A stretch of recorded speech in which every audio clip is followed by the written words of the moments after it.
Hello guys and welcome back to blender series. आज के blender series के दूसरे एपिसोड में हम सीखेंगे ब्लेंडर के यूआई के बारे में कुछ मोटी मोटी चीजें। तो जैसे ही आप कोई भी सॉफ्टवेयर खोलते हैं तो आपके सामने एक यूआई आता है। वो अगर आपने नहीं देखा यूआई पहले इससे तो आपको प्रॉब्लम होती है कि कौन सी चीज कहाँ है और ये है क्या यूआई, असल में इसके अंदर चीजें क्या है और ये क्या चीजें हैं समझ नहीं आती। तो 2D सॉफ्टवेयर के अंदर आप देखते होंगे कि कुछ सिंपल सा कुछ साइड पे टूल्स हैं और बाकी जो है एनिमेशन का सॉफ्टवेयर है तो वो नीचे उसकी टाइमलाइन होगी, साइड में लेयर्स होंगे, कुछ इफेक्ट्स के अंदर चीजें होंगी जिसके अंदर से वो सारी चीजें ज्यादातर छुपी हुई होती हैं और क्लीन सा ऐसे इंटरफेस होता है। लेकिन 3D सॉफ्टवेयर के अंदर आपने देखा होगा जैसे ही आप खोलते हैं कोई भी 3D सॉफ्टवेयर तो उसके अंदर आपको एकदम से हर जगह के ऊपर बहुत सारी चीजें लिखी हुई या बनी हुई नजर आती हैं, बहुत सारे आइकन्स होते हैं तो वो बंदे को समझने में मुश्किल होती है बहुत ज्यादा। तो नया जैसे ही बंदा आदमी खोलता है तो वो ऐसे डर जाता है कि इतनी ज्यादा चीजें हैं, कौन सी चीज कहाँ से होगी क्या होगा। तो अगर आप उसका इंटरफेस अगर समझ जाते हैं तो आपके लिए बहुत ज्यादा आसानी हो जाती है। आपका जो यूआई है उसके अंदर आप मतलब से मानूस हो जाते हैं, उसके हवाले से आपको नो हाउ हो जाती है, बहुत सारी चीजें आपको समझ में आ जाती हैं तो फिर वो आपके लिए ईजी हो जाता है, आपको उस लेवल का फिर वो डर या उस तरह की जो है ना मुश्किल नहीं आती। तो आज हम देखेंगे इंटरफेस के बारे में ब्लेंडर का। बेसिकली वो जो जैसे ही आप खोलते हैं सॉफ्टवेयर तो उसके सामने हमारे चीजें आती हैं, तो वो क्या चीजें होती हैं उनको आप इस एपिसोड में आप मोटा मोटा उनको समझेंगे। फिर बाकी जैसे जैसे कोर्स एडवांस होता जाएगा तो हम उसको डिटेल में समझते जाएंगे हर एक चीज को अलग से,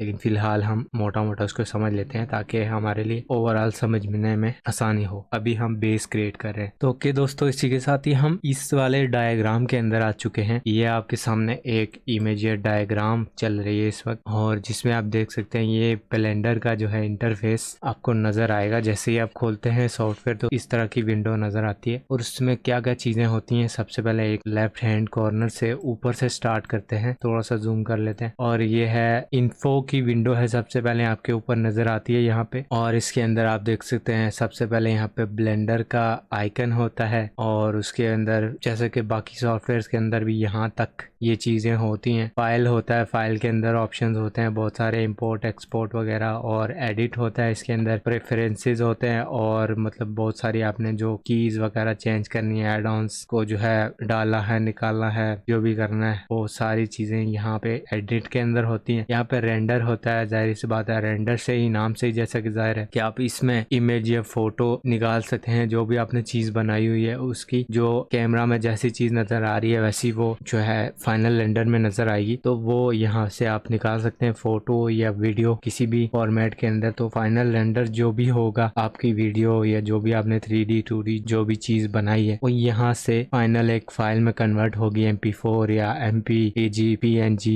MPEG, JPG, JPEG वगैरह, ये जो कॉमन फॉर्मेट्स होते हैं जो कि आप सोशल मीडिया पर शेयर कर सकते हैं या फिर अपने पास रख सकते हैं, फाइल उसको देख सकते हैं जो भी है। और उसके बाद आता है विंडो और इसका विंडो का आपने इंटरफेस जो भी चीजें हैं चेंज करनी है वगैरह, इसके अंदर और भी बहुत सारे ऑप्शंस होते हैं। फिर हेल्प, अगर आप कोई चीज समझ में नहीं आ रही है, ग्लिच है कोई भी, आप यहाँ पे रिपोर्ट करना चाहते हैं, फीडबैक देना चाहते हैं यहाँ पे, तो ये हेल्प का ऑप्शन होता है। बाकी सारे सॉफ्टवेयर जितने भी हैं जो वीडियो एडिटिंग या 2D के जो भी जिस भी चीज के उसमें ये कॉमन ऑप्शन आपको नजर आ जाएंगे। उसके बाद आता है लेआउट का ऑप्शन, जिसके अंदर ये जो आपको लेआउट नजर आ रहा है ये इस पे क्योंकि हमने क्लिक किया हुआ है तो इस तरह का नजर आ रहा है। अगर हम मॉडलिंग करना चाहते हैं, ये तो 3D ऑब्जेक्ट को ऐड करने के लिए या फिर इसको किसी भी ऑब्जेक्ट को एडिट करके मैनिपुलेट करके कोई नई शेप बनाने के लिए है ये लेआउट का ऑप्शन। तो आप अगर गलती से कोई भी चेंज कर देते और वो अलग सी चीजें अलग से टूल नजर आ रहे हैं तो आप यहाँ पे जाएंगे और लेआउट पे क्लिक कर देंगे। 3D की जो है लेआउट आपको इसी तरह की नजर आना शुरू हो जाएगी। कई बार गलती से हाथ लग जाता है तो कोई और सा अलग सा लेआउट सा सामने आ जाता है, तो इसी की वजह से होता है। यहाँ पे मॉडलिंग का आपको नजर आ जाएगा। यहाँ पे कोई भी आपने 3D का कैरेक्टर बनाना है, कार्टून वगैरह या कोई भी बिल्डिंग वगैरह के अंदर चीजें आपने डिटेल में एडिट करना है, लंबा चौड़ा कुछ भी करना है कुछ भी, तो अलग से टूल उसके जो है बहुत ज्यादा टूल्स होते हैं। और जो इस साइड पे नजर आ रहे हैं ये तो थोड़े से हैं क्योंकि हम अभी ऑब्जेक्ट मोड के अंदर है, यहाँ पे मोड जो है चेंज होता है। तो फिलहाल हम इन्फो विंडो में है, इसी के बारे में बात करते हैं। बाकी आते हैं टूल बार के बारे में भी थोड़ी देर में। तो ये होता है मॉडलिंग और इसी के साथ ही आगे है स्कल्पटिंग। और स्कल्पटिंग में भी कुछ वैसे ही चीजें होती हैं, आपने कोई भी शेप लेनी है और उसको स्कल्पटिंग करने करनी है उसके अंदर ब्रशेज होते हैं, बहुत सारे टूल्स होते हैं इसी तरह साइड पे आ रहे होते हैं। उसमें भी आप शेप्स को अलग से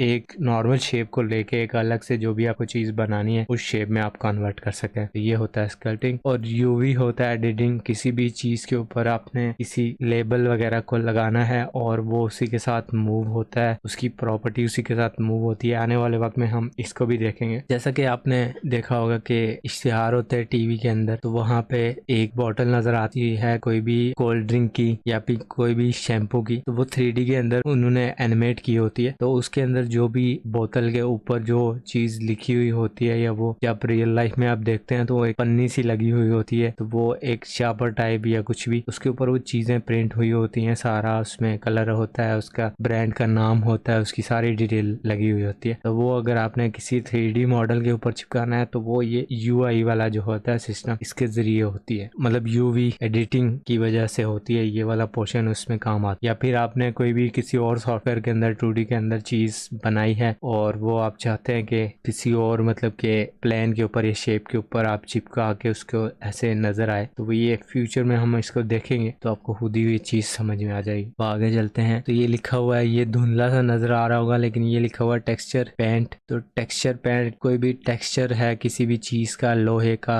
लकड़ी का, तो इसके अंदर उस चीज को हम उसके ऊपर जो है पेंट कर सकते हैं, दिखा सकते हैं वैसे उस चीज को। तो असल में वो लुक और फील, आपने शेप्स तो सारी ही 3D में सेम ही होती हैं लेकिन उनकी लुक और फील चेंज करने के लिए उनके ऊपर टेक्सचर्स और शेडिंग्स वगैरह की जाती है। तो वो वैसे रियल लाइफ में जो चीजें नजर आ रही होती है वैसे ही फिर वो नजर आना शुरू हो जाती है और वो पूरा फिर वो सीन एक क्रिएट होता है। तो शेडिंग की हमने बात की जैसा कि, तो अभी अगला ऑप्शन भी शेडिंग का आ गया। तो शेडिंग असल में शेड से ये लफ्ज निकला है। तो आपके घर के जो जितने भी शेड होते हैं, असल में जैसे ही जब ऊपर से लाइट पड़ती है, सनलाइट, सूरज की रोशनी, तो वो नीचे एक साया क्रिएट हो जाता है। तो वो एक अलग से हमारी लुक और फील देता है। अभी आपके घर की जो लाइटिंग है वो आपके सामने अगर टेबल पे कोई चीज पड़ी होगी तो वो एक साया क्रिएट करेगी। तो वो रियल लाइफ में ऐसी लाइफ लाइक सी, ऐसी जिंदा, ऐसी जो रियल लाइफ की जो चीजें हैं वो एक फील देती हैं। तो वही शेडिंग के जरिए होती है वो चीज। एक तरफ से लाइट पड़ रही है, दूसरी तरफ से साया जमीन पे गिर रहा है, तो रियल लाइफ की एक चीज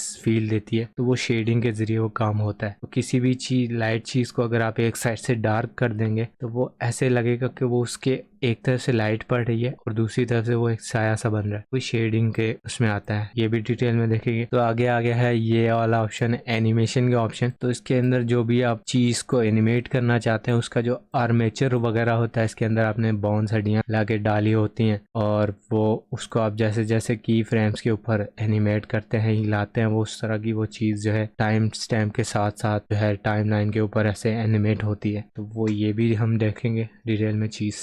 और ये है रेंडरिंग। तो ये ऑलमोस्ट इसका सेम ही है रेंडर और इसका रेंडरिंग का, इसमें और भी ज़्यादा ऑप्शंस वगैरह आ जाते हैं। तो ये सारी चीज़ें हम अभी अपने सॉफ्टवेयर के अंदर भी खोल के देख लेते हैं। तो अभी हम ब्लेंडर के अंदर आ चुके हैं। तो जैसे ही आप ब्लेंडर खोलते हैं ये वाली चीज़ आपके सामने नज़र आती है। तो साइड पे क्लिक करते हैं और फिलहाल हमें ये वाली जो है चीज़ें देखनी है। तो अभी लेआउट में मैंने जैसा कि आपको बताया था कि लेआउट के ऊपर ऑप्शन क्लिक होगा तो इस तरह की चीज़ नज़र आएगी। आगे हम चलते हैं मॉडलिंग के ऊपर। तो मॉडलिंग के ऊपर जैसा कि मैंने बताया था बहुत सारे टूल्स निकल के आ जाते हैं और जो मॉडलिंग के अंदर चीज़ें होती हैं यहाँ से भी हम एडिट मोड्स होते हैं बहुत सारे, तो उनसे चेंज कर सकते हैं। जैसा कि ऑब्जेक्ट मोड में ऑप्शन कम थे लेकिन इसके अंदर एक ही ऑब्जेक्ट है, ये हम सेलेक्ट कर सकते हैं, इसको लंबा चौड़ा कर सकते हैं। लेकिन इसके अंदर कोई भी चीज़ की डिटेलिंग डालनी है तो उसके लिए हमें या फिर यहाँ से एडिट मोड में जाना पड़ेगा, वही ऑप्शन नज़र आ जाएंगे हमें, या फिर यहाँ से मॉडलिंग में जाना पड़ेगा। तो लेआउट मतलब कि ये नॉर्मल लेआउट है और ये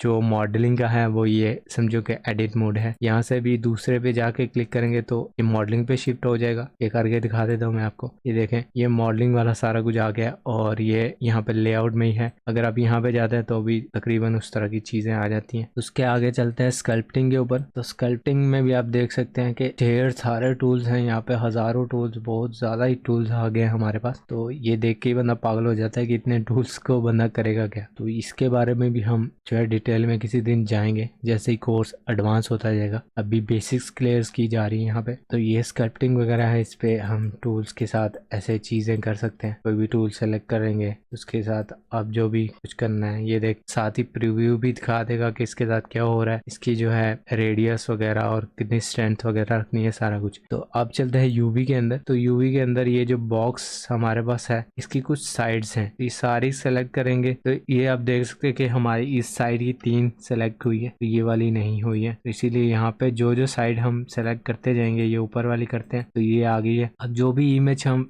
इंपोर्ट करके इसके ऊपर लगाएंगे तो इस बक्से के ये जो बॉक्स है सेलेक्ट हुआ है तो इसकी उसी साइड पे वो वाला इमेज शो होगा, तो वो उस तरह की फील और लुक। दरअसल जो भी 2D में इश्तिहार बना के जो 3D के अंदर गेम्स के अंदर लगाए गए होते हैं तो ये यूवी एडिटिंग की मदद से लगाए गए होते हैं। जो आप पोस्टर वगैरह गेम के अंदर GTA 5 के अंदर जैसा कि सड़कों के ऊपर पोस्टर लगे होते हैं और टीवी के अंदर कोई भी जो न्यूज या वीडियो चल रही होती है वो ये यूवी की मदद से लगाई जाती है। और ये जो हम अगले पे चलते हैं टेक्सचर के ऊपर, तो ये आप देख सकते हैं अभी तक ये यूवी का है, इसको बंद कर देते हैं यहाँ पे। तो के जो भी है ये अभी टेक्सचर का आ गया है। इसके अंदर हम देख सकते हैं यहाँ पे टूल्स तो ज्यादा नहीं है, लेकिन यहाँ पे हम सेलेक्ट करके यहाँ से टेक्सचर दे सकते हैं। इसके लिए बहुत सारे टेक्सचर्स ऑनलाइन भी मिल जाते हैं और आप अपने भी यहाँ पे इस व्यू के जरिए जो है क्रिएट कर सकते हैं टेक्सचर्स, जो कि आपको अगर इस बॉक्स के ऊपर हम अगर वुडन टेक्सचर लगाते थे, लकड़ी का टेक्सचर जो होता है, ये बॉक्स लकड़ी का लगने लग जाएगा, इसकी लुक और फील वैसे चेंज हो जाएगी। बस ये इतना ही होता है। और अभी चलते हैं शेडिंग के ऊपर। तो ये शेडिंग के अंदर ये नोड सिस्टम ओपन हो जाता है, तो इसके अंदर बहुत सारे नोड्स होते हैं, तो उसकी मदद से आप जैसे कोई भी शेड है वो क्रिएट कर सकते हैं, उससे भी काफी लुक और फील में जो है चेंज आ जाता है। मिसाल के तौर पर शेड्स हम अगर देखें तो एक तो है ये जो जमीन पे लाइट गिरती है तो साया बनता है, लेकिन एक शेड होता है जो एक शेप के साथ ही ऐसे एक साइड डार्क सी हो जाती है और जिस साइड पे लाइट गिरती होती है वो बहुत ज्यादा ब्राइट होती है। तो ये शेडर्स का कमाल होता है। इसकी मदद से हम जो कार्टून के जो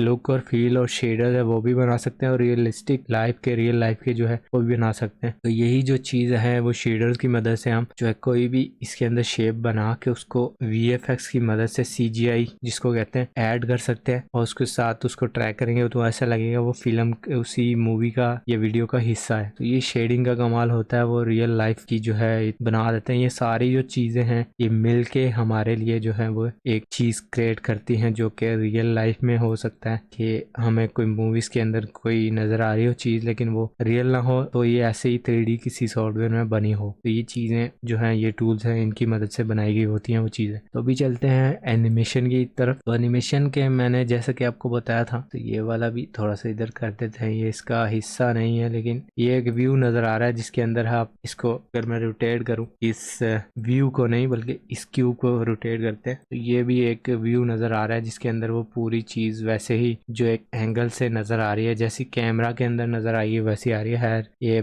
एक अलग टॉपिक है, किसी वीडियो में हम कवर करेंगे कि ये व्यू पोर्ट को हम कैसे चेंज करते हैं और हम अलग अलग में कैसे शिफ्ट हो सकते हैं। तो इसको थोड़ा सा मैं ऐसे साइड पे कर देता हूँ। अभी आते हैं ये एनिमेशन के ऊपर। तो एनिमेशन वाले में हमारे पास ये खुल गया, ये देख सकते हैं आप। ये नीचे वैसे भी ये नीचे होती है चीज पहले से, लेकिन अभी एनिमेशन में हमने क्लिक किया तो ये अलग से हमारे पास ये आ गई है चीज। इसके अंदर ये एक टाइमलाइन सी नजर आ रही है और ये जो गिनती लिखी ये फ्रेम्स हैं। तो किसी भी फ्रेम के ऊपर जाके अगर आप इसको की फ्रेम दोगे, उसको एनिमेट करोगे अगले की फ्रेम तक, तो वो वैसे ही ऐसे मतलब मूवमेंट क्रिएट होगी और जैसे ही आप एक्सपोर्ट करोगे तो वो एक वीडियो सी की तरह की हमें एक चीज मिल जाएगी, एक मूवमेंट सी ऐड हो जाएगी इस क्यूब के अंदर। थोड़ा सा करके भी दिखा देता हूँ मैं। इस पे सिलेक्ट करेंगे, आई पे क्लिक करेंगे और लोकेशन इस पे लगा देंगे और ये देख सकते हैं आप लोकेशन, रोटेशन और जो भी है स्केलिंग वगैरह की एनिमेशन जो है आ गई है। और 20 पे जाके मैं इसको थोड़ा सा जो है जी से ग्रैब करके, ये भी अगली वीडियो में हम चीजें देखेंगे, तो इसको यहाँ तक ले जाके थोड़ा सा यहाँ पे जी पे कर देते हैं। और चाहे तो आप यहाँ पे भी आगे है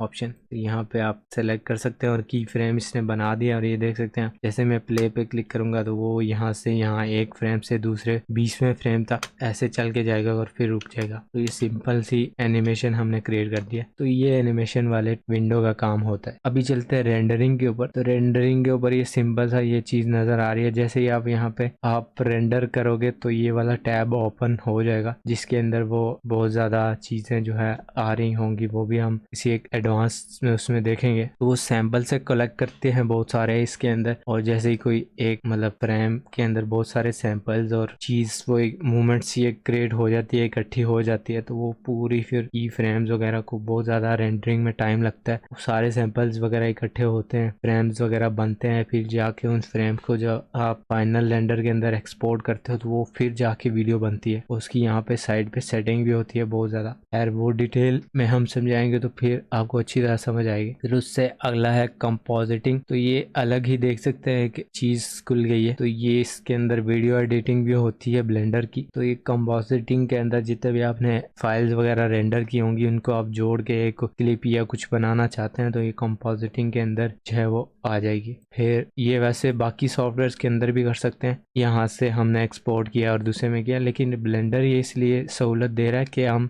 जो भी बनाए इसी के अंदर ही हम बना सकते हैं, किसी दूसरे सॉफ्टवेयर में जाने की ज़रूरत नहीं है। हमें बहुत सारे क्लिप्स को जोड़ना है या कुछ भी बनाना है तो कंपोजिटिंग में बनती है वो चीज़, लेयर्स वगैरह को जोड़ के एक वीडियो में कन्वर्ट करना वगैरह। अच्छा, अगला ऑप्शन हमारे पास है कंपोजिटिंग के बाद ज्योमेट्री नोट्स। तो इसके अंदर भी हम ये एक फाइल सेलेक्ट करते हैं, उसके अंदर इसके नोट्स जो है डाल देते हैं। तो इसके अंदर जो भी VFX बनाना है कुछ भी वो नोट्स की मदद से हम बना सकते हैं। ये व्यू नोट्स वाला है और इसमें बहुत सारे साइट पे भी टूल आ जाते हैं, आप देख सकते हैं। तो एडिट मोड की तरह यहाँ पे आप एजेस फेसेस को जो है सेलेक्ट कर सकते हैं और वर्टेक्स वगैरह को। तो ये आने वाले वीडियोस में हम देखेंगे कि ये फेस वर्टेक्स और ये क्या चीज़ें होती हैं। ओके, तो ये ऊपर वाली जो है ऑलमोस्ट हमने कर दी है सेलेक्ट, और ये व्यू पोर्ट की है। जैसे ही आप यहाँ पे किसी एक चीज़ को सेलेक्ट करेंगे और यहाँ से व्यू पोर्ट चेंज कर सकते हैं। सीन यहाँ पे इसके अंदर सीन नज़र आते हैं, व्यू पोर्ट का यहाँ पे होता है। तो ये होता है इसी के साथ ही नीचे सीधा मैं लेआउट के अंदर चला जाता हूँ। तो यहाँ पे ये वाला जो ऑप्शन है, जैसे ही हम कोई यहाँ से व्यू पोर्ट चेंज करना चाहेंगे तो कर सकते हैं। तो बहुत सारे व्यू पोर्ट्स हैं, जैसा कि ये जो लेआउट ये व्यू पोर्ट नज़र आ रहा है ये है ऑब्जेक्ट मोड है, लेकिन ये 3D का ऐसे व्यू पोर्ट है। इसमें जो भी ऑब्जेक्ट्स हमने ऐड किए हुए ये नज़र आएंगे। इसको अगर आप चेंज करना चाहें तो यहाँ से चेंज कर सकते हैं। तो ये आप देख सकते हैं जैसा कि पहले हम यहाँ से सेलेक्ट करके चीज़ें चेंज कर रहे थे, अब हम पूरा का पूरा एक जो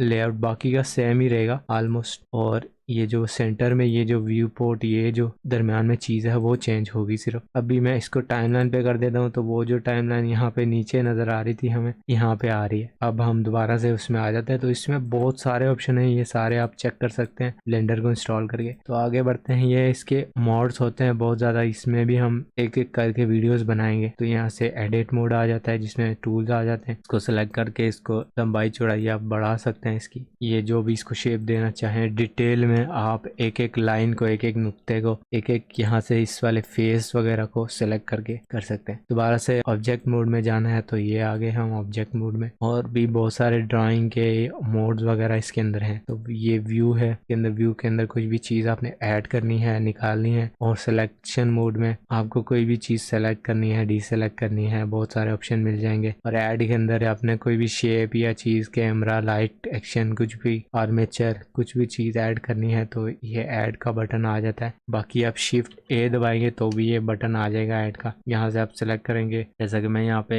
एक सर्कल ऐड कर देता हूँ, ये सर्कल आ गया है। एक स्फीयर ऐड कर देते हैं जो कि नजर आए, शिफ्ट A दबाते हैं और यहाँ पे स्फीयर UV स्फीयर, तो ये आप देख सकते हैं ये सर्कल्स आ गया इसके अंदर। तो ऐड के बाद ऑब्जेक्ट के अंदर कुछ भी आपने चेंजेस करने हैं तो ट्रांसफॉर्म और स्केल और पता नहीं सारा कुछ जो कि आप शॉर्टकट से भी कर सकते हैं, तो वो यहाँ पे आप सेलेक्ट करके भी कर सकते हैं। शॉर्टकट से काम इजी हो जाता है। फिर आगे आ जाते हैं ये ग्लोबल और इसकी जो लोकल एक्सिस हैं ये आप चेंज कर सकते हैं, चीज़ को कहाँ पे मूव करना है कैसे करना है वो ये है। और इसके बाद ये वाले सारे ऑप्शन हैं, कर्सर वगैरह को कहाँ लेके जाना है, 3D कर्सर ये जो स्फीयर के अंदर ये वाला जो चीज़ नज़र आ रही है जिसके ऊपर स्फीयर स्पॉन हुआ है ये 3D कर्सर कहलाता है। इसके ऊपर सारा कुछ आता है जो भी आप चीज़ ऐड वगैरह करते हैं। और ये मैग्नेट वगैरह स्नाइपिंग टूल, स्नाइपिंग नहीं बल्कि वो मैग्नेट की तरह ऐसे इस ग्रिल के ऊपर वो ऑब्जेक्ट जो है मूव होगा। और ये बाकी जो है डिटेल में हम देखेंगे। ओके, तो विंडो वाला हमने देख लिया है, इन्फो विंडो, और ये नीचे का बार देख लिया है हमने।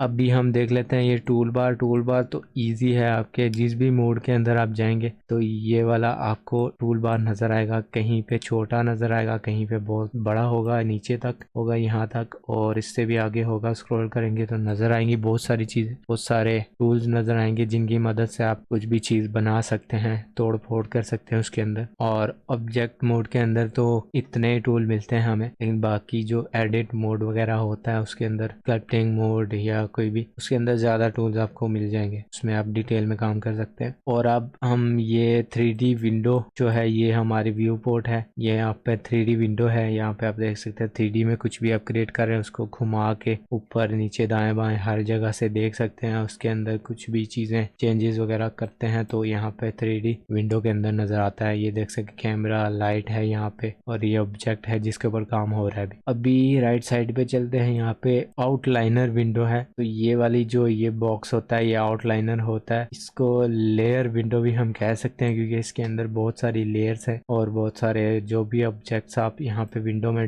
ऐड करते जाएंगे उनकी यहाँ पे डिटेल आती जाएगी। जैसा कि इस विंडो 3D विंडो के अंदर एक क्यूब है, एक लाइट है और एक कैमरा है। तो यहाँ पे भी आप देख सकते हैं कि इनका डिफॉल्ट नेम जो है वो यहाँ पे नजर आ रहा है। यहाँ पे आप चेंज भी कर सकते हैं नेम का। और ये देख सकते हैं कलेक्शन सी बनी हुई है, और ये बेसिकली कलेक्शन एक फोल्डर होता है जिसके अंदर हमने कैमरा, लाइट और ये क्यूब डाला हुआ है, तो उसी के अंदर ऐसे शो होगा। इसको हम कोलैप्स कर लेंगे, वैसे शो नहीं होगा। और भी ऑप्शन इसके अंदर हैं। आउटलाइनर विंडो जाके देख लेते हैं पहले। तो अभी हम ब्लेंडर में आ चुके हैं अपने सॉफ्टवेयर के अंदर। तो ये आउटलाइनर विंडो है, इसके अंदर ये आप देख सकते हैं कैमरा है, सेलेक्ट किया यहाँ से तो यहाँ पे होगा। यहाँ से सेलेक्ट करेंगे तो भी यहाँ से आ जाएगा, ये बार सा बना हुआ आ जाएगा। और ये देख सकते हैं कुछ भी सेलेक्ट कर रहा हूँ तो उसके ऊपर बार सा बना हुआ आ रहा है।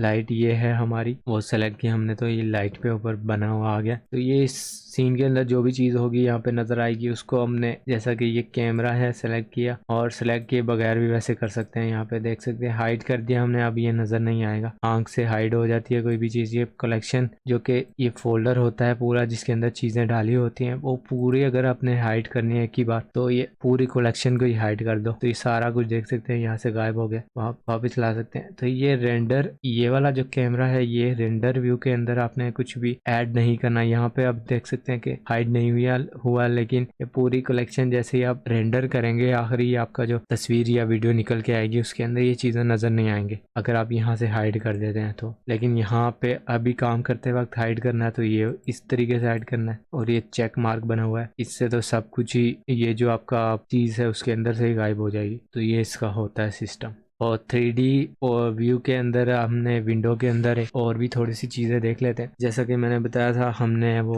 एक चीज़ की थी कि ऑल्ट के साथ अब ये रोटेट हो रहा है, तो वो पिछली एपिसोड आपने नहीं देखी तो आप देख सकते हैं कि ये कैसे होता। तो यहाँ से गिज्मो से भी आप कर सकते हैं, ये गिज्मो है बना हुआ, इसके अंदर कर सकते हैं आप इसको कोई भी एक्शन मतलब एंगल से वो चीज़ देख सकते हैं। और ये जूम इन के ऊपर आप क्लिक करके अपना माउस आगे की तरफ बढ़ाएंगे अपने टेबल के ऊपर तो ये जूम इन जूम आउट होगा। और ये हाथ बना हुआ है, तो ये जैसे ही आप इसकी ये पैन करने के लिए स्क्रीन के ऊपर किसी भी ऑब्जेक्ट को पैन करके देखना है आपने तो ये होगा, तो ये पैन होता है। और ये जो हम ये कर रहे हैं इसको ये कर रहे हैं इसको रोटेट कहते हैं। तो ये 3D व्यू रोटेट हो रहा है, लेकिन ऑब्जेक्ट अलग से रोटेट होता है, उसकी अलग सेटिंग चीज़ होती है, कंट्रोल होते हैं। तो ये गिज्मो से भी आप ये रोटेशन कर सकते हैं, ठीक है ये वाली। और ये कीज होती है शॉर्टकट, उनसे भी कर सकते हैं, कीज से आसान हो जाता है काम। और ये जूम इन जूम आउट का मैंने बता दिया, ये पैन इससे होता है। और ऑल्ट और शिफ्ट को दबा के भी आप ऐसे मतलब पैन कर सकते हैं। पैन कोई भी यहाँ पे चीज़ आपने देखनी है और ये स्क्रीन से बाहर हो गई है तो आप पैन करके उसको अंदर ला सकते हैं ऐसे। ये हैंड से हो सकता है और ऑल्ट शिफ्ट और ये कंट्रोल इससे हो सकता है। और ये कैमरा है, आपको कैमरा के अंदर क्या नज़र आ रहा है आप इस पे क्लिक करके देख सकते हैं। और ये जो हमारा कैमरा लगा हुआ है उसके अंदर किस तरह से चीज़ नज़र आ रही है आपको यहाँ पे क्लिक करते ही नज़र आ जाएगी। इसके अलावा आप ज़ीरो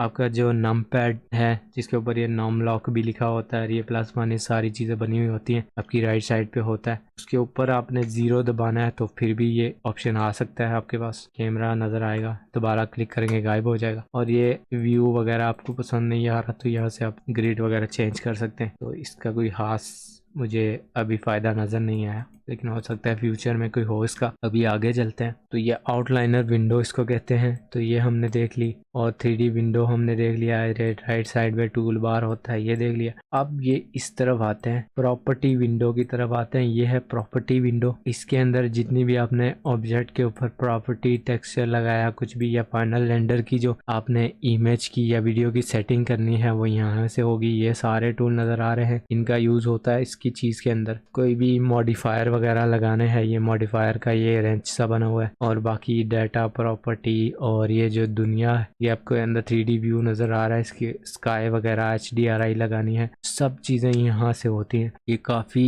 इम्पोर्टेंट ये विंडो होती है 3D सॉफ्टवेयर के अंदर, क्योंकि सारा जो ऑब्जेक्ट बनाने के बाद सारा कुछ कंट्रोल होता है, उसकी लुक और फील चेंज होती है। उसके अंदर जो प्रॉपर्टी नजर आती है, जैसे कि मिसाल के तौर पे हमने यहाँ पे एक चीज बनानी है, रबड़ बनाना है, उसकी लुक और फील के बाद उसके अंदर हम जब प्रॉपर्टी डालेंगे तो एनिमेशन के अंदर भी वैसे ही वो बिहेव करेगा। जैसे कि कपड़ा हो गया, तो कपड़े को हम बनाएंगे तो वैसे ही 3D ऑब्जेक्ट के अंदर एक पेन सा लिया या कुछ भी, इसको डब्बे को कपड़े के अंदर तब्दील करना है, तो उसको जैसे ही हम प्रॉपर्टी देंगे तो उसकी लुक और फील के बाद, कलर शलर के बाद जो उसके अंदर प्रॉपर्टी देंगे तो वो बिहेव भी वैसे ही करेगा एनिमेशन के अंदर। तो ये चीज होती है। तो यहाँ से होती है वो सारी की सारी चीजें, इनको भी डिटेल से देखेंगे। बहुत ज्यादा ऑप्शन है इसके अंदर। अभी इसके बाद फाइनली हम विंडो के सबसे नीचे वाले ऑप्शन की तरफ जाते हैं, जो कि हमने पहले ही देख भी लिया होगा। ये टाइमलाइन है जिसके अंदर आप एनिमेशन करते हैं कुछ भी, तो वो यहाँ पे की फ्रेम्स ऐड होते जाते हैं। और ये क्यूब जैसा कि मैंने आपको मूव करके दिखाया था, तो चीजें एक जगह से दूसरी जगह जाती हैं, मूव होती हैं, ऊपर नीचे दाएं बाएं जो भी है स्क्रीन के अंदर, वो ये इस पोर्शन की वजह से। तो मूवमेंट सारी, एनिमेशन सारी इसी पोर्शन की मदद से वो तो उस व्यू के अंदर ऐड होती है। तो यहाँ पे भी बहुत सारे ऑप्शंस हैं, हम देख सकते हैं यहाँ पे। आई होप ये जो व्यू है कम से कम आपको इसके साथ जो है इंटरेक्ट करने में अभी आज से आसानी होगी इस वीडियो को देखने के बाद। अभी आपको स्क्रीन के ऊपर ये क्या चीजें नजर आ रही हैं और क्या है, आपको बेसिक आइडिया हो गया होगा इस चीज का। तो अब आपके लिए ये सॉफ्टवेयर कोई अजनबी सॉफ्टवेयर नहीं है, आपको इसके बारे में जो है चीजें पता चल गई हैं। और इस वीडियो को बहुत ज़्यादा वीडियो लंबी हो गई है, तो इसको लाइक शेयर सब्सक्राइब कर दीजिएगा। और कमेंट में कुछ आपको सवाल है तो आप पूछ सकते हैं, मैं आपको रिप्लाई ज़रूर दूंगा। मैं मिलता हूँ आपसे अगली वीडियो में। Like share subscribe. Thanks for watching and good bye.